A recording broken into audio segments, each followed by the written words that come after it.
आज का टॉपिक है रेफ्रिजरेटर। हमने कार्नोट साइकिल में पढ़ा था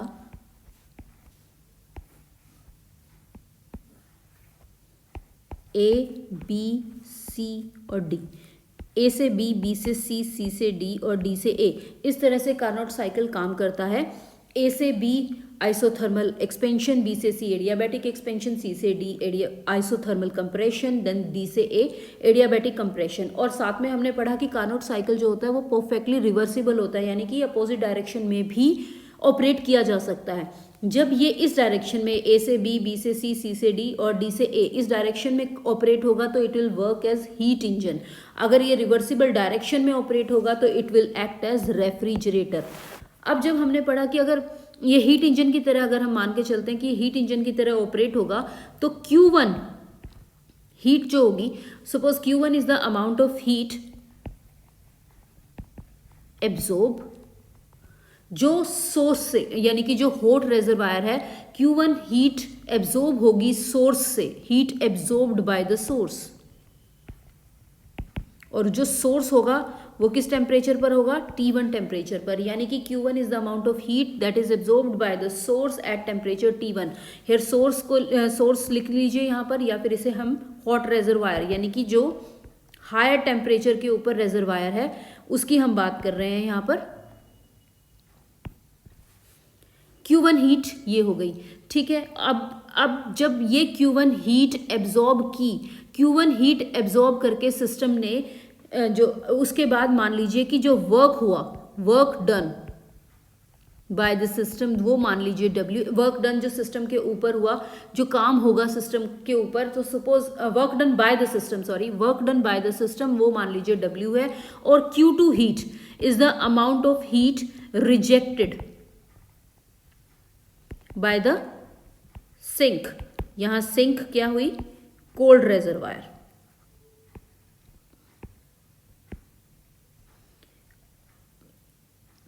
कोल्ड रेजरवायर का मतलब है the sink is at lower temperature.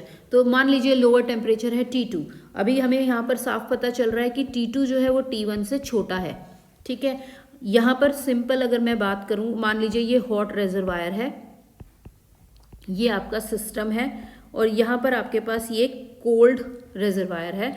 ये हॉट रेजरवायर T1 टेम्परेचर पर है, कोल्ड रेजरवायर T2 टेम्परेचर पर है। ये हीट इंजन है, तो ये क्या करेगा? Q1, ये हीट इंजन क्या करेगा? Q1 टेम्परेचर, Q1 हीट को एब्जॉर्ब करेगा आपके हॉट रेजरवायर से, और Q2 हीट को कोल्ड रेजरवायर में ट्रांसफर कर देगा, और यहाँ पर जो वर्क डन होगा वो हो गया W। तो इस तरह से ये हीट इंजन काम करता है। लेकिन जब हम रेफ्रिजरेटर की बात करें तो रेफ्रिजरेटर में क्या है? मान लीजिए ये हॉट रेजरवायर है, यहाँ ये रेफ्रिजरेटर लगा हुआ है, और suppose this is the cold reservoir. तो यहाँ पर जो रेफ्रिजरेटर किस डायरेक्शन में काम करता है? रेफ्रिजरेटर बेसिकली क्या करता है? Q2 हीट को, यहाँ पर ये Q1 हीट है, यहाँ पर ये W है, ये रेफ्रिजरेटर है। तो ये जब रेफ्रिजरेटर की तरह ऑपरेट होगा तो क्या करेगा? ये Q2 हीट एब्जॉर्ब करेगा, Q2 हीट को एब्जॉर्ब करेगा कोल्ड रेजरवायर से जो टेम्परेचर T2 पर है। W वर्क इसके ऊपर किया जाएगा, work done on the system. Work done, यहाँ पर work done by the system था, यहाँ पर work done on the system है। वर्क किया जाएगा सिस्टम के ऊपर। मान लीजिए W एक्सटर्नल वर्क इसके ऊपर किया गया है by some external aid like electricity.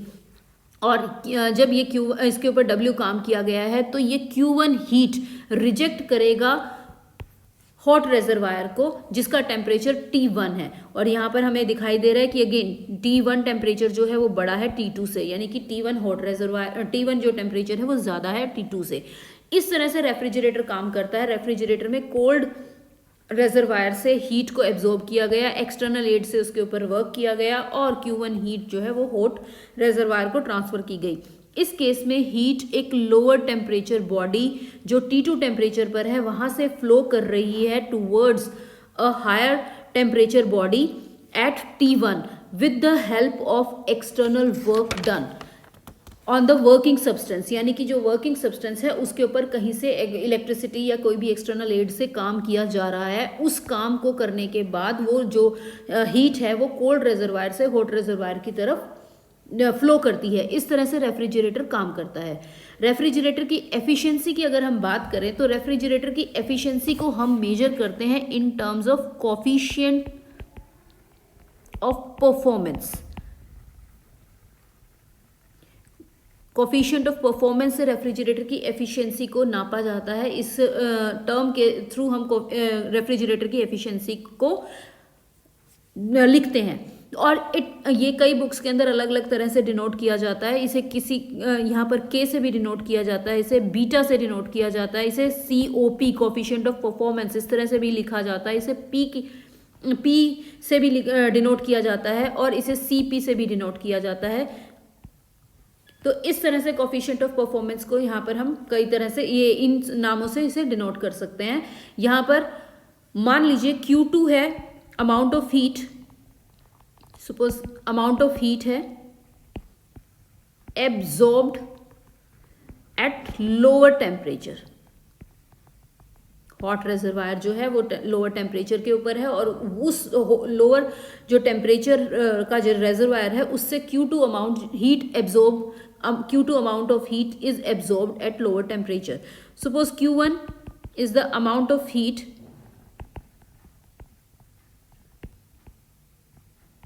rejected at higher temperature. जो higher temperature का source है आपके पास, वहाँ पर हम Q2 amount of heat को Q1 amount जो है heat की उसको reject कर रहे हैं। मान लीजिए W क्या है, work done on the working substance, क्योंकि यहां पर एक्सटर्नल वर्क किया जा रहा है, वो on the working substance by external agency. Input energy यहां पर एनर्जी हम यहां पर दे रहे हैं बाय एक्सटर्नल एजेंसी।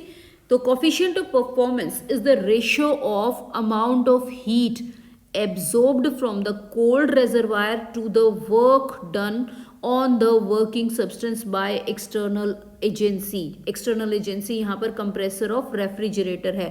तो यहाँ पर coefficient of performance किस किस की रेशियो हुई, it is the ratio of amount of heat absorbed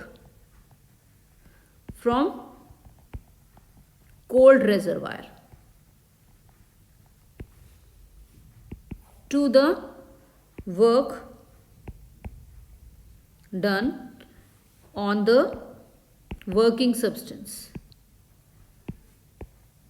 by external agency। इस तरह से हम कोफिशिएंट ऑफ परफॉर्मेंस को डिफाइन करते हैं। तो यहां पर अगर मैं इसे K से डिनोट कर रही हूं तो it is equal to Q2 upon W and that is equal to Q2 upon W क्या होता है, Q1 माइनस Q2। बेसिकली क्या है ये, Q2 क्या है, जो कोफिशिएंट ऑफ परफॉर्मेंस है, कोफिशिएंट ऑफ परफॉर्मेंस या फिर एफिशिएंसी कहीं पर भी हम लिखते हैं तो वो क्या होती है, it is energy out divided by energy in. यही होती है energy out divided by energy in.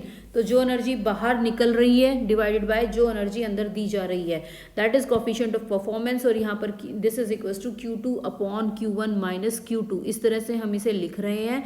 यहाँ हमें मालूम है अगर मैं कार्नोट इंजन की अगर जो वर्किंग सब्सटेंस है वो आइडियल गैस है, अगर वर्किंग सब्सटेंस हम आइडियल गैस कंसिडर करते हैं तो हमें मालूम है यहाँ पर हमारे पास अगर इसे कार्नोट साइकिल के फॉर्म के अंदर लिखना चाहें, अगर परफेक्ट गैस आइडियल गैस की बात करें तो हमें मालूम है Q1 अपॉन Q2 किसके बराबर होता है, Q2 अपॉन T2 के बराबर। That can be written as Q1 minus Q2 upon T1 minus T2। यहां से हम लिख सकते हैं, देखिए Q2 upon Q1 minus Q2, या इन दोनों को मैं लिखना चाहूं तो ऐसे लिख सकती हूँ Q2 upon Q1 minus Q2 is equal to T2 upon T1 minus T2। तो Q2 upon Q1 minus Q2 किसके बराबर है, T2 माइनस T1 के बराबर है। और K किसके बराबर है, इसके बराबर। तो मैं यहाँ से K की वैल्यू लिख सकती हूँ T2 upon T1 minus T2। तो K को अगर in terms of temperature define करना है तो हम इस एक्सप्रेशन से इसे डिफाइन कर सकते हैं।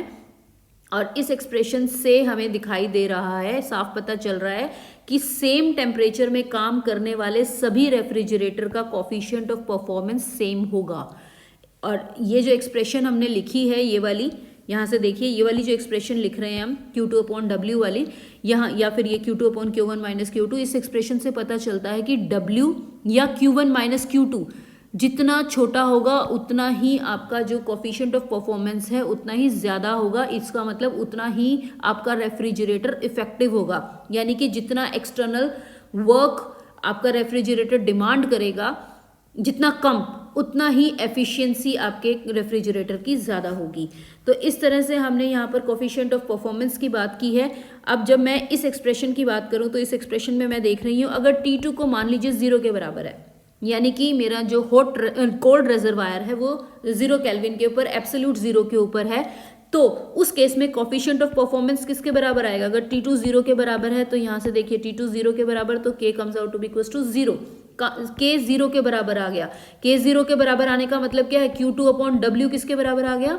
0 के बराबर। इसका मतलब क्या हो गया? W is equals to infinite. तो इसका मतलब अगर सोर्स सिंक अगर हमारी 0 केल्विन के ऊपर है तो इनफाइनाइट काम करना पड़ेगा to take out even a very small heat from a body at absolute 0।